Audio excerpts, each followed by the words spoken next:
أعوذ بالله من الشيطان الرجيم بسم الله الرحمن الرحيم وقالوا اتخذ الرحمن ولدا لقد جئتم شيئا إدا تكاد السماوات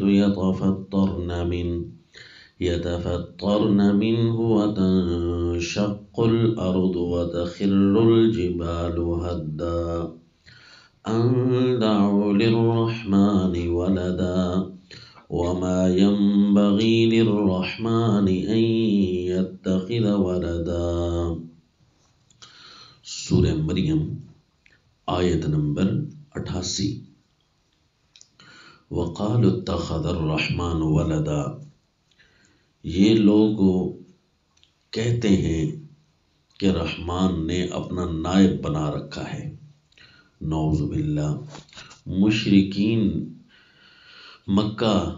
یہ سمجھتے تھے اپنے اپنے ان خداؤں کو کہ انہوں نے رحمان نے ان کو نائب بنا رکھا ہے، لہذا یہ متصرف ہیں، یہ کام کر سکتے ہیں، اللہ نے ان کو طاقتیں دے رکھی ہیں. اب یہ اللہ کے سامنے ہمارے سفارشی بھی ہو سکتے ہیں، کیونکہ ہؤلاء شفعاؤنا عند اللہ، ان کا نظریہ یہ تھا یہ اللہ کے نزدیک ہمارے سفارشی بھی ہیں. اور پھر اللہ نے ان کو طاقتیں دے رکھی ہیں، اور یہ اللہ کی اجازت لے کر اللہ کی محبت میں اللہ نے ان کو طاقتیں جو دی ہیں تو یہ لجپال بھی ہیں، غوث اعظم بھی ہیں، لہذا یہ ہماری مدد کرتے ہیں، اور اس وجہ سے شفیع سمجھ کر ہم ان کو پکارتے ہیں، کیونکہ رحمان نے ان کو بنا جو رکھا ہے، اسی لیے. نعوذ باللہ. اتخذ الرحمن ولدا، رسول اللہ صلی اللہ علیہ وسلم سے اللہ تعالیٰ نے اعلان کروایا، سورہ زخرف میں ہے، قل ان کان للرحمن ولد فانا اول العابدین. اے دنیا والوں، اگر رحمان نے کوئی نائب ایسا بنا رکھا ہوتا تو سب سے پہلے میں خود اس کی عبادت کرنے والوں میں سے ہوتا. تو تمہیں میں بتاتا کہ یہ رحمان کا نائب ہے. یہ اتنا بڑا جھوٹ ہے مشرکین کا کہ فلاں کو جی اللہ نے اپنا نائب بنا رکھا ہے، فلاں کو اللہ نے طاقتیں دے رکھی ہیں، وہ اب اللہ کا چہیتا ہے، لہذا ہم اگر اس کو پکارتے ہیں تو خدا سمجھ کر تو تھوڑا ہی پکارتے ہیں، ہم اس کو پکارتے ہیں کہ وہ ہمارا سفارشی ہے، اور یوں جا کر ہم اس کی پکار کرتے ہیں. تو اتنا عقیدہ بنا کر بھی وہ شرک کرنا چاہتے ہیں پکار کے اندر، عبادات کے اندر. کبھی وہ فوت ہوئے تو اس کی قبر کے ارد گرد طواف والی عبادت بھی شروع کر دی، اور حاجات کی عبادت بھی وہی، اور منتیں بھی وہی مانی جا رہی ہوتی ہیں کہ رحمان نے اس کو نائب بنا رکھا ہے. بہرحال مشرکین کا ہر زمانے میں یہ عقیدہ متفق رہا ہے، پڑے خدا ہوں یا کھڑے خدا ہوں، یعنی بتوں کی شکل ہو یا قبروں کی صورت ہو، دونوں طریقوں سے غیر اللہ کو یا اللہ کے بندوں کو اللہ کا نائب بنا رکھا ہوتا ہے. کیونکہ یہ دونوں قسم کے شرک رسول اللہ صلی اللہ علیہ وسلم کے زمانہ میں بھی رائج تھے. یعنی صورت ایک ہی تھی کہ انبیاء، اولیاء اور نیک لوگوں کو اللہ کا سفارشی اور اللہ کا نائب سمجھ کر پکارنا، لیکن صورت یہ تھی کہ یہ بتوں کے ذریعے پکارا کرتے تھے جس طرح کے مشرکین مکہ، یا قبروں کے ذریعے پکارا کرتے تھے جس طرح کے یہود و نصارہ مدینہ طیبہ میں. سیدہ امی عائشہ رضی اللہ تعالی عنہ پوچھتی ہیں لیکن ابھی ان کے اندر شرک کیسے شروع ہو جاتا ہے؟ تو فرمایا کہ یوں ہے کہ جیسے ان کے اندر کوئی نیک بندہ فوت ہوتا ہے، بنو علی صالحیہم مساجدہ، بنو علی صالحیہم قبورا،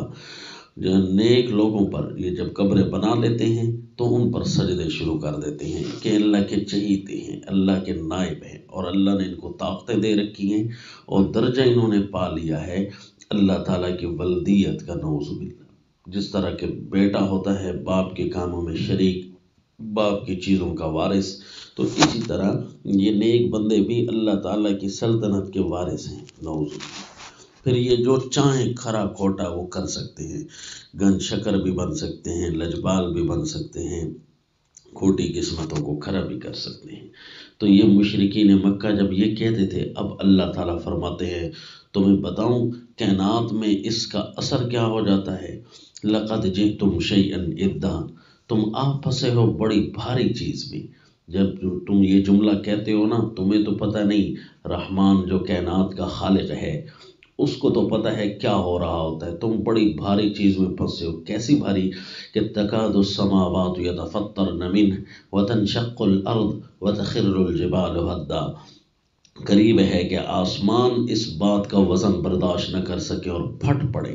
پھٹنے کے قریب ہو جائیں۔ وتنشق الارض، زمین اس بات کا وزن نہ برداشت کرے، اتنا بڑا جھوٹ ہے، اور یہ چر جائے کہ رحمان نے جی نائب بنا رکھے ہیں، فلاں کو اللہ نے طاقتیں دے رکھی ہیں، بھائی وہ اپنے سارے کام کر سکتا ہے، نعوذ باللہ، وہ متصرف بھی ہے، مختار بھی ہے، کال عالم کا مدبر بھی ہے، عبد القادر، نعوذ باللہ۔ پیران پیر عبد القادر جیلانی رحمہ اللہ کے لیے ہندوستان پاکستان میں یہ نظریہ شروع ہو گیا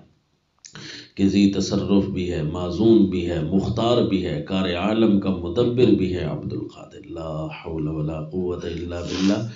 اور پھر یہ بات پہاڑ اتنی بڑی بھاری بات ہے کہ جب کوئی رحمان کا نائب بنائے نا کہ اللہ نے طاقتیں دی، تخر الجبال ہدا، گر پڑے آسمان کانپ کانپ کر، کہ ان دعوا للرحمن ولدا، کہ یہ پکارتے ہیں رحمان کے لیے ایک نائب، وما ينبغي للرحمن ان يتخذ ولدا، حالانکہ رحمان کو تو جچتا ہی نہیں ہے کہ وہ کوئی رکھے اولاد، وہ رحمان ہے، وہ خالق کل ہے، وہ رازق کل ہے، ہر قسم کی طاقتوں والا ہے، اول ہے،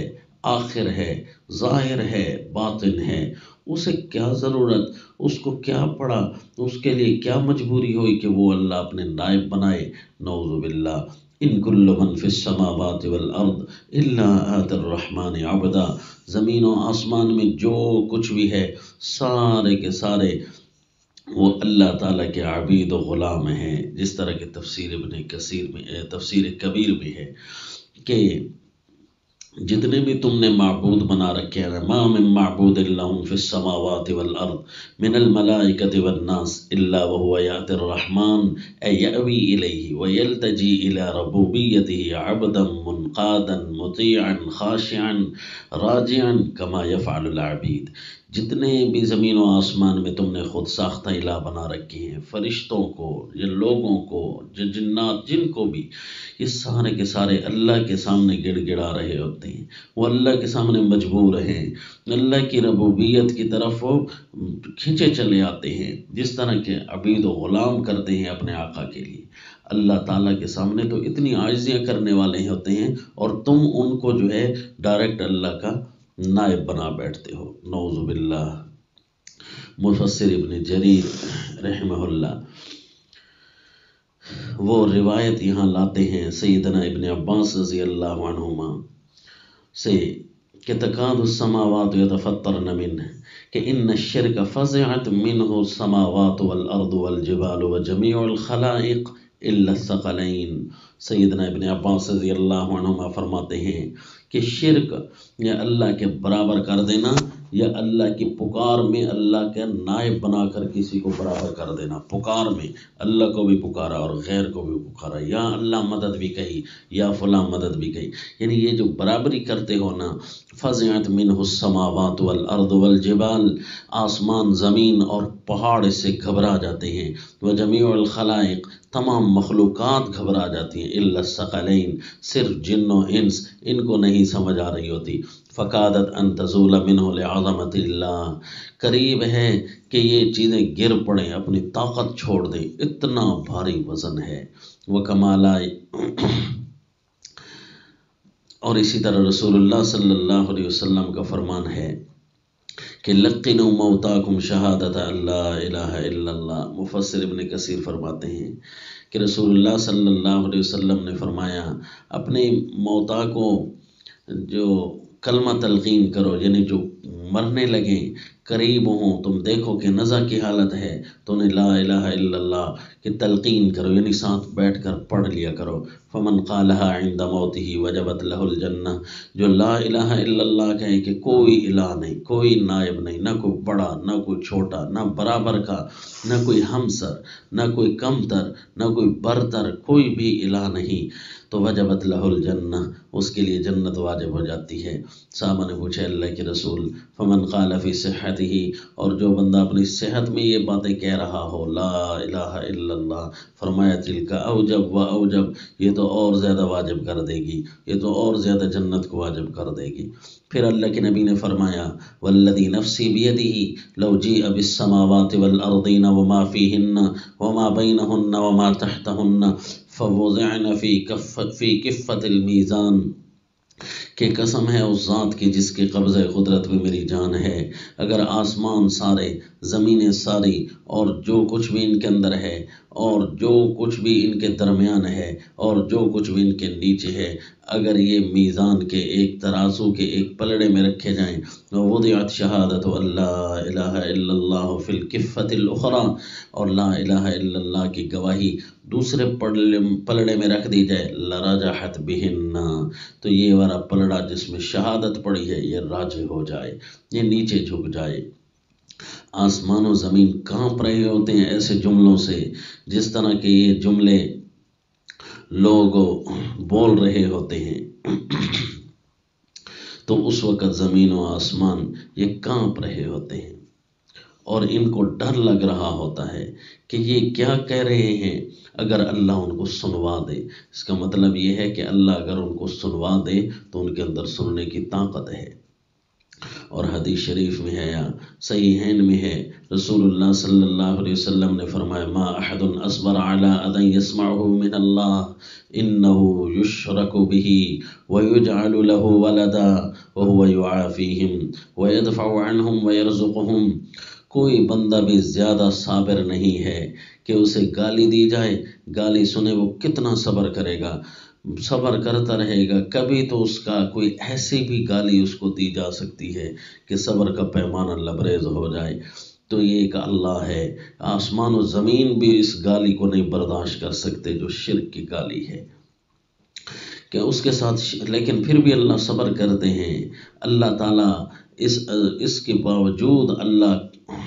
حلیم ذات ہے، حلم والا ہے، کیونکہ اس کے ساتھ شرک بھی ہو رہا ہے، اس کے ساتھ نائب بھی بنائے جا رہے ہیں، وہ یعافیہم، اس کے باوجود اللہ ان کو عافیت دے رہا ہوتا ہے اور ان سے تکلیفیں ہٹا رہا ہوتا ہے، گرمی سردی ضرورت کی ان کو پہنچ رہی ہے، وَيَرْزُقُهُمْ، اور ان کو پھر اللہ رزق بھی دے رہا ہوتا ہے۔